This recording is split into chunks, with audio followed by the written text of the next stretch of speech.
amigos, estamos una vez más en los descubrimientos del libro de Daniel. Hoy vamos a analizar a Miguel en el contexto de Daniel 12, el versículo 1. Entonces, ¿quién es Miguel? ¿Por qué Miguel está ahí? Vamos a estudiarlo. Para esto, Miguel es un ser un poco enigmático y no solamente en el contexto bíblico, también en los textos del Qumran. Miguel es un ser que apareció por primera vez en los escritos descubiertos cuneiformes de Ebla, también en el Nimrud y hasta en los rollos del Mar Muerto. Miguel 12.1. Vamos a ver por qué está ahí.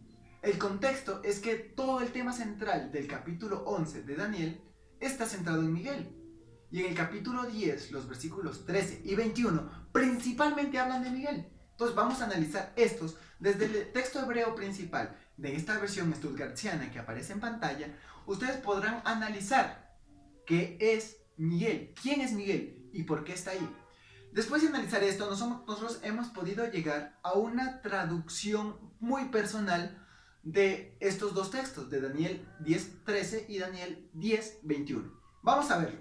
Y dice, Daniel 10.13, y el príncipe del rey de Persia se levantó delante de por mí por 21 días, y he aquí que Miguel, el primero de los príncipes principales, vino para ayudarme y quedé allí con los reyes de Persia. Y en el versículo 21 nos dice, y yo te declararé lo que está escrito en el libro de la verdad, y ninguno hay que se esfuerce conmigo contra ellos, sino Miguel, vuestro príncipe. Para esto, en este contexto hebreo, nosotros vamos a ver tres vocablos principales. El primero, que es levantar. Este levantar se refiere explícitamente a un término militar, político. Se levantó en todo el libro de Daniel. Es una orden explícita. El segundo vocablo que nosotros vemos es aquel que se traduce como delante de o conforme a, que da alusión que el príncipe, que Miguel, se quedó delante del profeta, delante de él, para enseñarle lo siguiente, que es el vocablo declararé. Este término imperfecto en toda la Biblia da a conocer un contexto, algo que ya está por sentado, algo que será así, porque así será, porque Dios lo manda así. Lo cual se puede llegar a la conclusión que el ángel declara una verdad que para Dios ya ha sido escrita. El flujo histórico, todos los hechos de la historia serán a través para verse desenvueltos al final cuando Miguel se levante y defenderá a su pueblo en la parucía. Esto nos dice Miguel, pero ¿por qué Miguel tenía que aparecer en este contexto bíblico? ¿Por qué Miguel tuvo que aparecer y no pudo haber sido otro ser? Vamos a verlo por qué. Nos dice el versículo 1 del capítulo 10 que en el tercer año del rey Ciro, o sea, en el 536, llega esta visión hacia el profeta Daniel. Y que en el versículo 2 nos explica que Daniel había estado bastante afligido porque no había podido comer bien durante 3 semanas.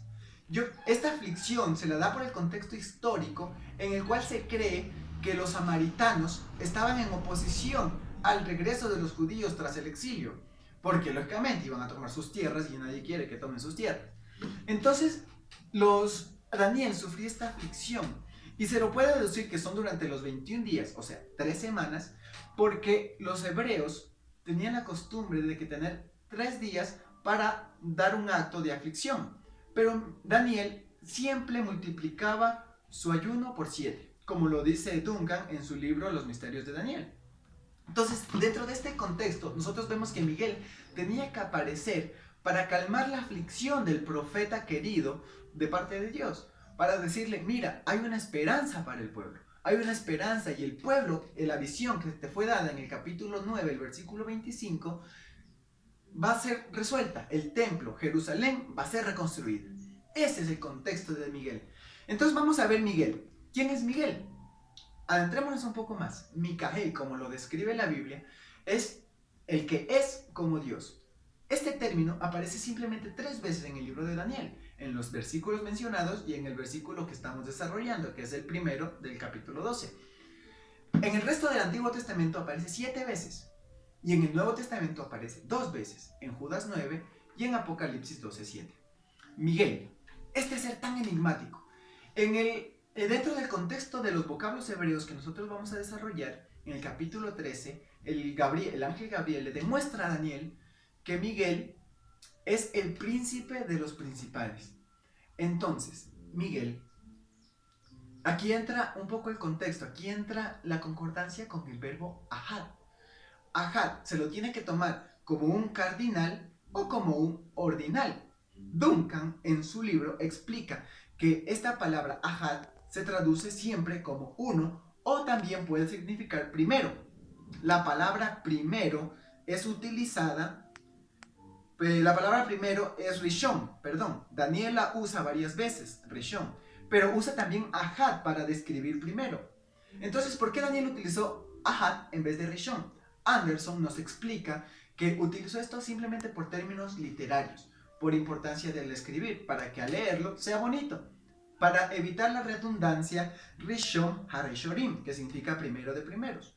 Por lo tanto, Miguel no es tomado como cardinal como uno de, sino es como un ordinal, el primero de los príncipes principales. En el versículo 21 nos dice que Miguel es llamado vuestro príncipe, el príncipe protector, guardián del pueblo de Daniel. Es interesante notar que por otro lado tenemos a Miguel, que es el que protege al pueblo de todas las amenazas que están rodeando al pueblo de Israel en el versículo 21. También en Daniel 12:1 encontramos un paralelismo lingüístico muy importante, porque Miguel es mencionado como el gran príncipe, y este adjetivo, el gran, simplemente se lo utiliza una vez más en el libro de Daniel, que es en el capítulo 9, el versículo 4, donde se describe al gran Dios, o sea, el gran príncipe, el gran Dios. Es muy importante, ¿verdad? Tenemos que concordar con William Shea que para entender a esta figura de Daniel tenemos que irnos al libro de Judas, el versículo 9, donde Miguel es demostrado como el arcángel, el que tiene el poder de la resurrección. Y en el Apocalipsis 12:7, donde Miguel es mostrado como el arcángel, el líder del ejército celestial que echó fuera a Satanás y a sus demonios. Para concluir, necesitamos notar que la evidencia literaria de Daniel 10 nos ayuda a reconocer que el personaje de Miguel, su aparición y su repetición en el relato de Gabriel, es evidente que Miguel es mucho más que un simple ángel. De esta forma, tenemos que concordar junto a Matthew Henry en que Miguel, el arcángel, es un ser divino. ¿Y qué otro ser divino más que el propio Cristo? Dios los bendiga y nos vemos en el próximo video.